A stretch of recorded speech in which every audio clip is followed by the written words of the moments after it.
السلام علیکم ورحمۃ اللہ وبرکاتہ۔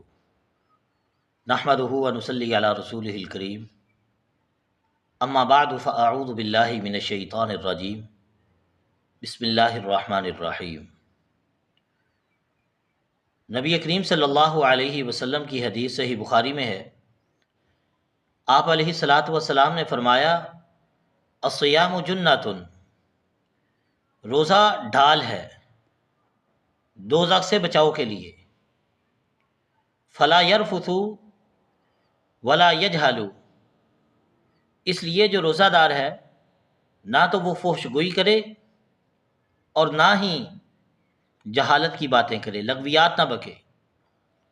وَإِنِ امْرُؤٌ قَاتَلَهُ أَوْ شَاتَمَهُ، اگر کوئی شخص اس روزہ دار سے لڑائی کرے یا گالی گلوچ کرے، فحش گوئی کرے، فَلْيَقُلْ إِنِّي صَائِمٌ، اس کے جواب میں صرف یہ بات کہہ دے کہ میں روزے دار ہوں، میں آپ کی طرح بد زبانی اور بد کلامی نہیں کروں گا، آپ سے لڑائی نہیں کروں گا۔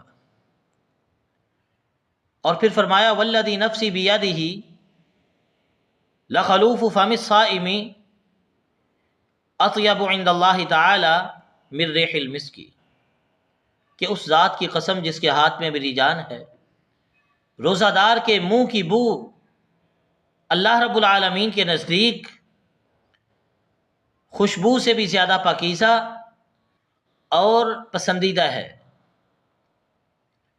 اور پھر اللہ رب العالمین فرماتا ہے، یترک طعامہ وشرابہ وشہوتہ من اجلی، اس بندے نے میری وجہ سے کھانا پینا، اپنی شہوت، اپنی خواہشات کو چھوڑ دیا۔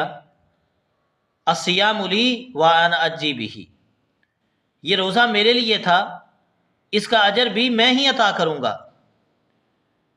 والحسنۃ بعشر امثالھا، اور باقی نیکیوں کا اجر بھی اصل سے 10 گنا زیادہ ملتا ہے۔ یہ اللہ کے نبی صلی اللہ علیہ وسلم نے روزہ دار کی فضیلت بیان کی ہے کہ ایک تو اس